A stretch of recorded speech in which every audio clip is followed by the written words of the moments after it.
إن الحمد لله وكفى وسلام على عباده الذين اصطفى أما بعد وأعوذ بالله من الشيطان الرجيم بسم الله الرحمن الرحيم اقرأ باسم ربك الذي خلق الإنسان من علق اقرأ وربك الأكرم الذي علم بالقلم صدق الله العظيم. حاضرین کرام، اسٹیج پر بیٹھے ہوئے معزز حفاظ و علماء دین اور اس مدرسے کے معزز اساتذہ کرام، حاضرین اکرام اور عزیز پیارے اور چھوٹے چھوٹے بچوں اور بچیوں، ابھی آپ کے سامنے حضرت مولانا طاہر صاحب نے بڑی ہی قیمتی باتیں بتائی ہیں. میں نے بھی جو نکات، جو اشارے اپنے ذہن میں رکھے تھے کہ ان چیزوں پر آپ کے سامنے گفتگو کروں گا، ان چیزوں پر آپ سے بہت چند منٹ کہوں گا، ورنہ میں تو عمومی طور سے آپ سے ہم کلام ہونے کا، جمعہ میں خطاب کرنے کا موقع ملتا ہے. چند چیزیں میں نوٹ کی تھی جس میں بیشتر باتیں مکمل تفصیل کے ساتھ حضرت مولانا طاہر صاحب نے کہہ دی، بتا دیا. جیسے دینی تعلیم کی اہمیت، اس پر مولانا نے کافی تفصیل کے ساتھ آپ کے سامنے بیان کیا. دینی تعلیم میں جو فائدے ہیں، اس کے اثرات، اس کے فوائد آپ کے سامنے رکھے. دینی تعلیم کا ایک بڑا فائدہ انہوں نے جو آخر میں یہ بتایا آپ کے سامنے کہ یہ بچے آپ کے مرنے کے بعد، بابو تھوڑا خاموش رہو، تھوڑا سنو، 2 منٹ بعد سنو، 2-4 منٹ. یہ بچے آپ کے دنیا سے چلے جانے کے بعد آپ کو وہ چیز دیں گے جو دنیا میں آپ کو کوئی دے نہیں سکتا. مرنے کے بعد ٹرانسفر کا سارا سسٹم ختم ہو چکا ہوتا. مرنے کے بعد کوئی ایسی چیز نہیں ہے جو یہاں سے فون پے ہو سکے، جو گوگل پے ہو سکے، کوئی ایسا سسٹم نہیں ہے. صرف اور صرف ایک ہی سسٹم ہے کہ اگر آپ نے اپنی اولاد کو نیک بنایا ہے اور وہ اولاد اس اثرات کو زندہ کیے ہوئے ہے، عمل پا رہا ہے، تو وہ آپ کے اس کے ثواب اور اس کا اجر آپ کو ملتا رہے. ہے نا؟ ایسا ہے نا؟ میں مثال کے طور پر آپ کو ایک مثال پیش کرتا ہوں. ہم لوگ جب پڑھتے تھے یہاں جامعہ حسینیہ لال دروازہ جون پور میں، اس وقت میں کوئلاری گاؤں آپ کے یہاں اعظم گڑھ میں ہے. یہاں کے رہنے والے ایک صاحب، وہ تو عالم دین نہیں تھے، نہ حافظ تھے، لیکن انہوں نے اپنے بچوں کو حافظ بنایا، عالم بنایا. اور ان کے 3 بچے، تینوں کو انہوں نے حافظ بنایا، تینوں کو انہوں نے عالم بنایا. ایک ان میں سے مفتی بھی ہے جس کو مولانا عبدالعظیم صاحب، مولانا کلیم صاحب، مولانا وسیم صاحب، اس میں سے بیشتر لوگ ان کو جانتے ہیں. ریڈی میڈ کی ان کی تکیہ پر بہترین دکان ہے. مولانا وسیم صاحب کی بڑی شاندار دکان ہے اعظم گڑھ میں، پورے ضلع میں. ایک دکانداروں میں ایک حیثیت رکھتے ہیں. بہت سارے سرامین کے ریڈی میڈ بیچنے والے، کپڑے بیچنے والے ان کو جانتے ہیں. بابو پھر بولنے لگے، بیٹریاں نکالے ہی نہیں، بیٹری نکل جائے اب تک چھپ ہو جائے. ایسے ہنسانے کے لیے ہونے. بارہ سنو بابو، تھوڑی دیر سنو بات کو. مولانا وسیم صاحب اعظم گڑھ، مولانا وسیم صاحب کو جانتے ہیں؟ اعظم گڑھ میں جو ریڈی میڈ کے کپڑے کی دکان ہے آپ جانتے ہیں. مولانا وسیم صاحب کے والد کا تقریباً 1 سال پہلے انتقال ہوا. 1 سال ہو گیا.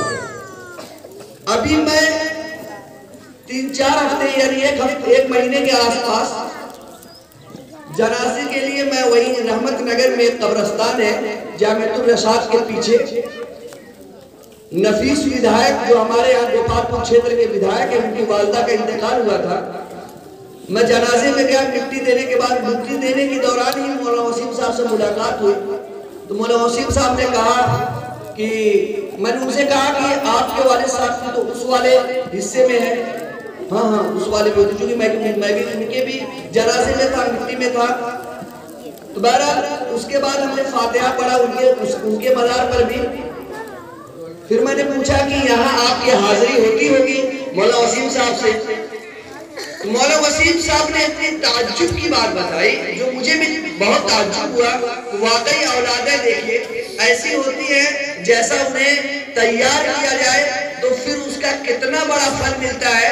مولانا وسیم صاحب نے کہا مفتی صاحب انتقال کے بعد سے آج تک کوئی ایسا دن نہیں گزرا ہے جس دن میں فجر کے بعد یہاں آ کر میں نے فاتحہ سورہ یاسین نہ پڑھی. 1 سال ہو گیا انتقال ہوا تقریباً. اور انہوں نے کہا جب تک ارادہ ہے انشاءاللہ.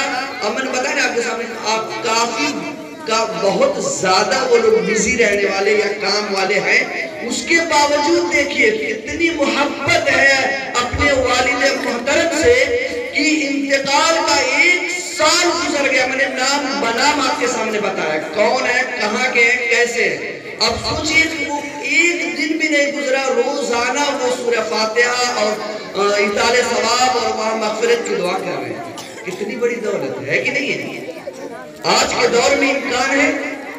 ارے یہ قبرستان کے پاس جن لوگوں کا گھر ہے، ہمارے قبرستان کے پاس، ان سے آپ پوچھ لو کتنے دن وہ اپنے والدین کے حاضری دیتے ہیں. یہ اندر والوں کی بات ہے، کتنے دن حاضری ہوتے ہیں. ہمارے میں تو لوگ ایسے ہیں کہ عید کے دن نماز پڑھنے جائیں گے تو اسی سفید پجامہ کرتا میں سوچیں گے آج قریب آئے لاوت سلام دعا کہہ لو ابا سے اماں سے سلام دعا کہہ لو. سال گزر جاتا ہے اپنی ماں اور باپ کو یاد کیے ہوئے، سال گزر جاتا ہے. یہ کتنی بڑی بے وفائی ہے. اگر ماں اور باپ کا کوئی نہ ہوا، وہ اللہ کا کیا ہوگا، وہ رسول کا کیا ہوگا، وہ مذہب کا کیا ہوگا، وہ دین کا کیا ہوگا. آپ سوچیں. بہرحال میرے عزیزوں، یہ بات بھی تفصیلی ہوگی. انگلش اور بنیادی تعلیم کے اوپر بھی مولانا نے کافی، ابھی آپ کے سامنے پریاگ راج کا ایک مثال بھی دی جہاں یوگا وغیرہ ہوتے ہیں. اور مسلم بچیاں ان مشق کو یا اس ٹریننگ کو کرنے پر مجبور ہے کیونکہ ان کے سسٹم میں اسکول کا وہ سسٹم اس کو فالو کرنا ہے انہیں. اب کانوینٹ میں اگر ہمارے بچے جاتے ہیں، میں بلریا گنج میں جس جگہ رہائش ہے ہمارے ٹھیک پیچھے کانوینٹ اسکول ہے، ٹھیک بغل میں کانوینٹ اسکول ہے. روزانہ صبح میں جنگر من ادھنائک جے ہے، یہ ہے نا پورا، روزانہ یہ پڑھایا جاتا ہے، روزانہ یہ بتایا جاتا ہے. اور آگے کیا افسوس کی بات بتاؤں، وہ کالج، وہ انٹر تک بھی ہے، وہ اسکول، وہ نرسری چلانے والے ذمہ داران کوئی غیر نہیں ہے، کوئی پنڈت جی رائے جی نہیں ہے، کوئی یادو جی نہیں ہے، بلکہ اس کے ذمہ داران، اس کے پرنسپل سے لے کے سیکریٹری سے لے کے اور اس کے جو مالک ہیں، سارے کے سارے مسلمان ہیں، سارے کے سارے کیا ہیں؟ مسلمان ہیں. اور ہوتا کیا ہے، روزانہ صبح کے اندر جب اسٹارٹ ہوتا ہے کالج، جب نرسری اسکول اسٹارٹ ہوتا ہے، میوزک اسٹارٹ ہوتی ہے. بس سمجھتے ہیں، میوزک اسٹارٹ ہوگی، سارے بچے میری طرف دیکھیں ادھر، سارے بچے جیسی آپ تربیت، جیسے آپ اسکول میں ڈالیں گے، جیسی جگہ ڈالیں گے، بچے ویسے ہی تیار ہوں گے. اس لیے میرے عزیزوں اس کے نتائج یہ ہے کہ آج یہ بچے، ابھی ایک واقعہ سنیے، ابھی کرن کا واقعہ ہے. ابھی رام مندر رام مندر کا افتتاح جس دن تھا، جس دن رام کی مورتی میں پران ڈالا جا رہا تھا، یہ ورڈ میں نے پیپر وغیرہ سے لیے ہیں یا بیانات سے لیے ہیں، اس دن ہمارے یہاں کی کئی ویڈیوز میں نے دیکھی ہیں۔ ایک ویڈیو تو ایک دم آپ کے پاس میں ہے، پاس کے کالج کی ہے، اور بہت ہی تیزی سے بڑھتا ہوا کالج ہے وہ۔ ہمارے یہاں کے مسلم بچے اور بچیاں اس میں داخل ہیں، غیر مسلم بھی اس میں ہیں، اور مسلم اکثریت ہے، مسلم کا کالج ہے، سارا سب کچھ مسلم کے ہاتھ میں ہے۔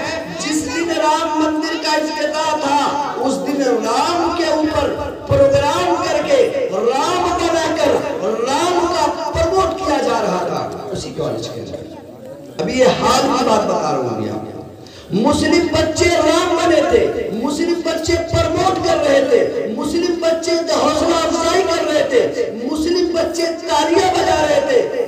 اب بتائیے، یہ شرک ہے، شرک سیدھا سادہ سے 2 2 4 کی طریقے سے، اس میں کوئی شبہ نہیں ہے۔ مجھے وہ واقعہ یاد ہے، میں نے سنا مولانا اعجاز صاحب رحمۃ اللہ علیہ سے کہ ایک مرتبہ مولانا عبدالحلیم صاحب گرینی، ان کے ہاں پروگرام ہوا، گرینی میں مولانا عبدالحلیم صاحب کے ہاں پروگرام ہوا، تو بچے مکالمہ پیش کرتے ہیں، جو ہم کہتے ہیں ناٹک، جو ہم لوگ کہتے ہیں ناٹک پیش کرتے ہیں، مکالمہ پیش کرتے ہیں۔ وہاں مکالمہ ہوا تھا، مکالمے میں ایک پنڈت جی کا مکالمہ تھا۔ پنڈت جی ایک لڑکے کو پنڈت بنایا گیا تھا اور اسے گیرو کلر کا کپڑا پہنا کر اس کے ہاتھ میں وہ جو مگ کی طرح ہوتا ہے، گلاس جو بھی بولتے ہو، وہ جو لوٹے کی طرح ہوتا ہے پیتل کا، وہ بھی دیا گیا تھا، اور وہ باقاعدہ ٹیکا ٹکلی لگا کے پنڈت جی بن کے اسٹیج پر آئے تھے۔ وہ بچہ پیش کیا گیا تھا، مکالمہ ہوا۔ مولانا بہت ناراض ہوئے، بہت ناراض ہوئے، اسٹیج سے اتر گئے، اس لڑکے کو کمرے میں بلایا اور اسے غسل کروایا اور اسے کلمہ پڑھایا۔ اور یہ واقعہ آج کا، آپ سوچیں جو میں نے بتایا آپ کے سامنے، آپ کے اے پی ایس اسکول کا، اے پی ایس اسکول آپ کے پاس ہی کا، سارے بچے یہاں سے وصول بھر کے جاتے ہیں، آپ پیسے خرچ کرتے ہو، ہم لوگ ان پر پیسے خرچ کرتے ہیں، وہ بچے بن کیا رہے، وہاں شرک ہو رہا ہے، شرک تیار کیا جا رہا ہے، مشرک بننے کو سکھایا جا رہا ہے، شرک کو پروموٹ کیا جا رہا ہے۔ میرے عزیز، اس لیے کہا جاتا ہے بچوں کو مدرسے میں، نرسری اسکولوں سے نکال کر اپنے بچوں کو اپنے مکاتب میں داخل کریں تاکہ وہ کلمہ سیکھیں، اللہ رسول سیکھیں اور مضبوط بنیں۔ بہرحال ذمہ داروں سے اور سرپرستوں سے مجھے چند باتیں کہنی ہیں۔ دیکھیے، آپ اپنے بچوں کو چاہتے ہیں کہ آپ کا بچہ سیدھا ہو، سادھا ہو، سنیں بھائی، آپ یہی سمجھتے ہیں کہ آپ کا بچہ سیدھا سادہ ہو، ایمانداری کی بات بولے، جھوٹ نہ بولے، بد زبانی نہ کرے، مورا ادب کرے، گھروں کا ادب کرے، کھانا ٹائم سے کھا، ٹائم سے سو جا، تن کو غلط جھوٹ جھاٹ نہ بولے، کہ اسے لڑائی جھگڑا نہ کرے، خوب محنت سے پڑھے۔ ہر والد کی یہی خواہش ہے، آپ یہی خواہش کرتے ہو کہ نہیں کرتے؟ کرتے ہو کہ نہیں کرتے؟ یہی خواہش سب کی ہے کہ لڑکا جھوٹ نہ بولے، لڑکا غلط نہ بولے، گالی نہ دے، باادب ہو، ایماندار ہو۔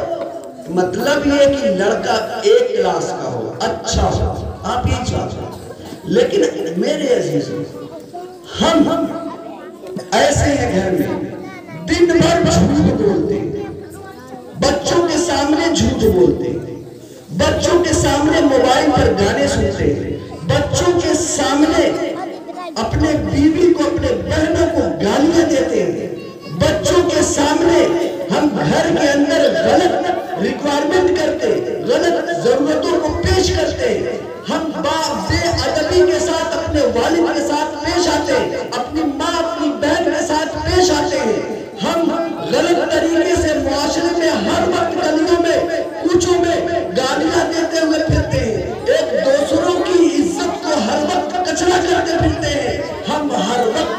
برادری کا فرق کرتے ہیں. ہم ہر وقت دوسروں کو بے ادبی کے ساتھ پکارتے ہیں. آپ بتائیے نمونہ ایک ہم پیش کرتے ہیں اور ہم خواہش رکھتے ہیں کہ ہمارا بچہ اعلیٰ ہو. ناممکن ہے. یہ سوچ فریب ہے, یہ سوچ جھوٹ ہے. آپ کا سوچنا غلط ہے. آپ اپنے آپ کو دھوکہ دے رہے ہو اگر آپ ایسا سوچ رہے ہو. اگر اپنے بچے کو ایماندار بنانا ہے تو خود ایماندار بننا پڑے گا. اگر اپنے بچے کو سچا بنانا ہے تو خود سچا بننا پڑے گا.